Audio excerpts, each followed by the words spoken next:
Samsung Galaxy A16 gaming experience surprised me. Amazingly, Samsung calls this a budget-friendly smartphone, which is ridiculous. The big question is it worth buying the Samsung Galaxy A16 in 2025, and is the camera great as well? Well, you know how we do this. Let's find out together.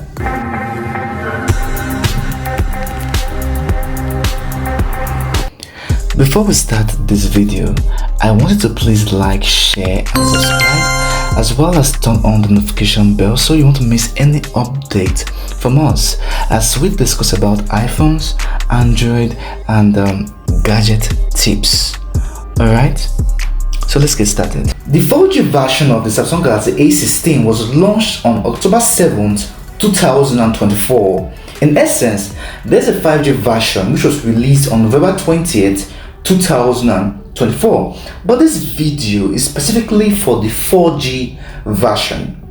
Anyways, let's talk about the design and display of the Samsung Galaxy A16. Now, the Samsung Galaxy A16 features a modern design made from high quality plastics with a very smooth and durable finish. What I love about the design is that fact that there's a metallic frame which gives it a premium look. Usually, a budget-friendly smartphone should have a plastic frame, but surprisingly, Samsung put a premium, a metallic frame, which is actually surprising. Now, the bezels are actually very thin as well. But one thing I dislike about Samsung Galaxy A16 is the fact that the back is plastic, which means it catches fingerprints a lot of fingerprints in the back. So if you get this phone, I would advise you get a pouch. In case you're wondering, this phone weighs 200 grams, which is very comfortable for one hand use. In the age we're in right now, if a phone weighs more than 205 grams, it's regarded or considered too heavy. So honestly, this is great. Now, the Samsung Galaxy A16 comes with a Super AMOLED 6.7-inch display. But what I actually love about the Samsung Galaxy A16 display is that it has high brightness of up to 800 nits, which is excellent for outdoor use. I remember back then I was using Tecno Camon 15. I actually have to always go to a dark place when I'm outside when the sun is very high, or because of my phone screen, the nits or the brightness was just too low for outdoor use. But anyways, that's the past. This phone has a resolution of 2240 by 1080 pixels, which is great for gaming thanks to its vibrant colors and deep blacks from the Super AMOLED technology. The only thing that I dislike about the display of the Samsung Galaxy A16 is that it has a 90 Hz refresh rate for smooth scrolling. You see, most modern phones, they have a 120 Hz refresh rate, but maybe we can let that slide because it's not a premium phone in the first place. And so far so good. This phone capabilities is actually more than decent. But anyways, let's talk about the camera of the Samsung Galaxy A16. You see, the Samsung Galaxy A16 features a triple rear camera setup. I'm talking about a 50 megapixel main camera, a 5 megapixel ultra wide, and a 2 megapixel macro. So I took some photos with the real camera. So what do you guys think about them? As you can see, the photos are great in bright or in light conditions. So what about video recording? Well, let's see together. As you can see, video recording is actually quite decent as well. It has, as it's currently on a 30 frames per second at 1080p. Although most premium phones usually comes with a 60 frames per second, but it's safe to say this is an example of why Samsung called this phone a budget-friendly smartphone in the first place. But let's check out the front camera together. The front camera of the Samsung Galaxy A16 is actually a 30 megapixel camera. I took a portrait and a selfie on this phone, so you guys should tell me what to think about the portrait picture I took and the selfie. Alright, so as you have noticed now, both the front and rear cameras take great, good photos in bright conditions or bright lighting conditions, which is actually, very good. So here's also a video of the front camera, Samsung Galaxy A16. Alright. So you can also see that, yeah. Alright.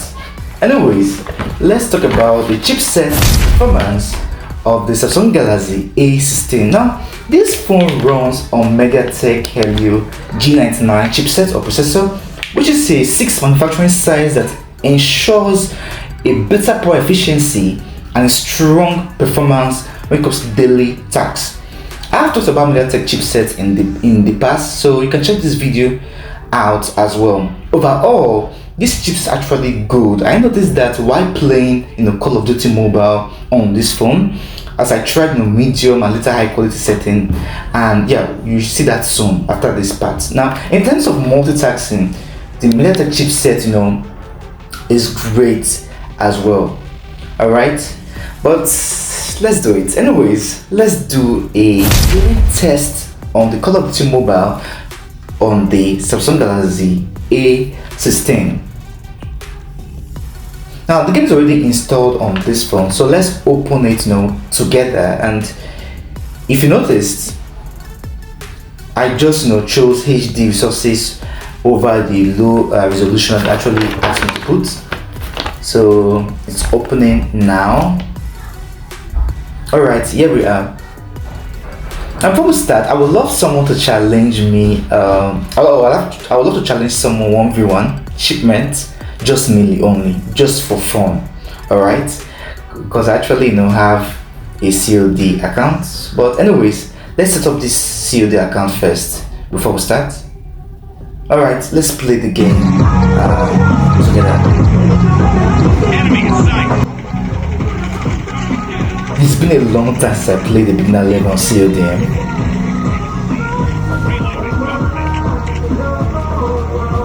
I honestly don't like the knife, but it's okay.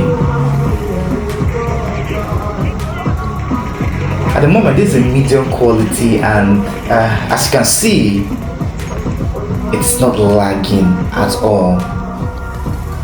So you guys, please tell me, what do you guys think about Samsung Galaxy A16 for Call of Duty Mobile? Please let me know in the comment, as I would love to hear your thoughts, and I also love if you can like and subscribe as well. Thank you.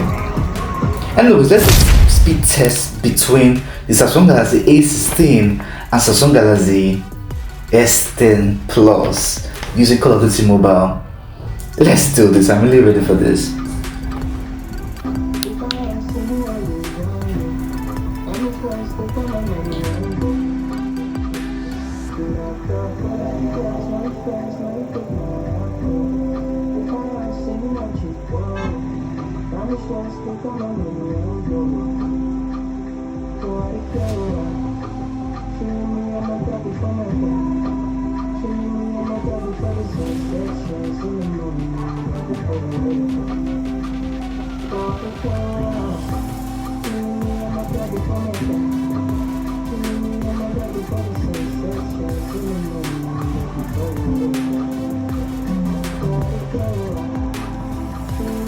So which was faster?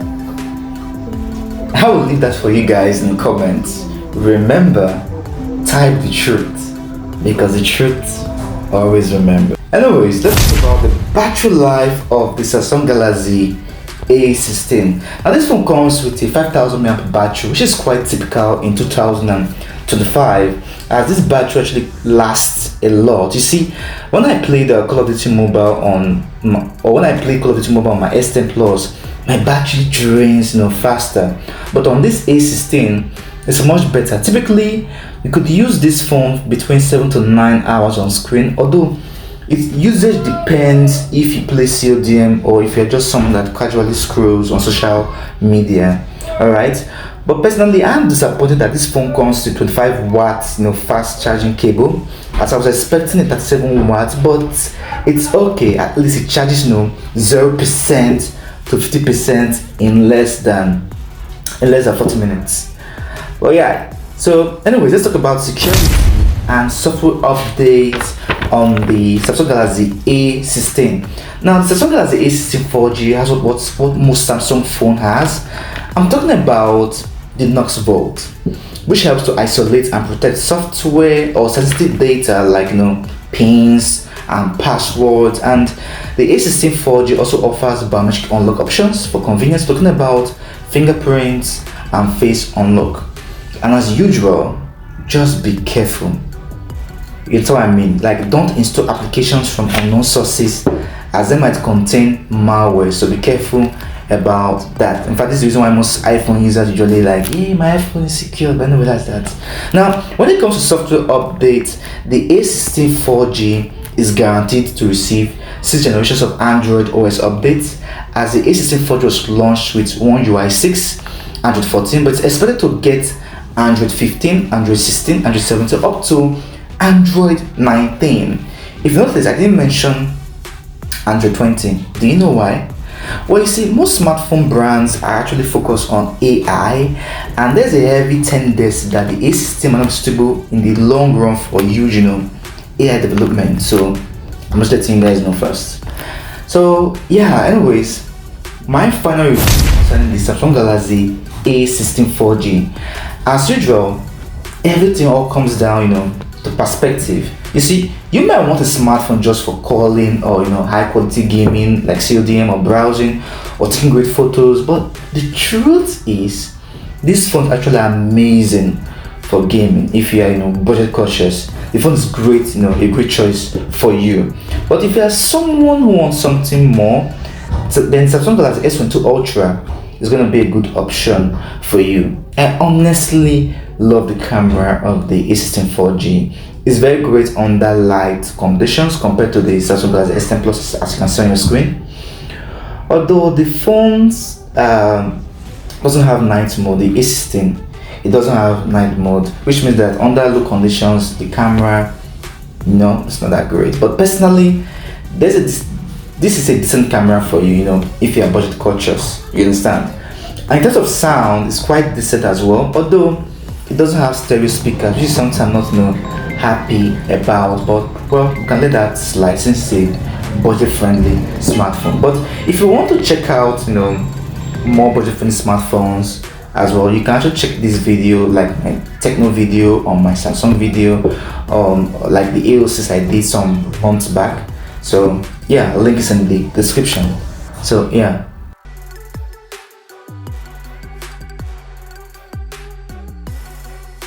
But anyways, if you enjoyed this video, please like, share, comment please, because I notice I don't get comments often, and subscribe. My name is Iferia Ifeanyichukwu Konre Ifemena. So see you next week, Monday, and so long.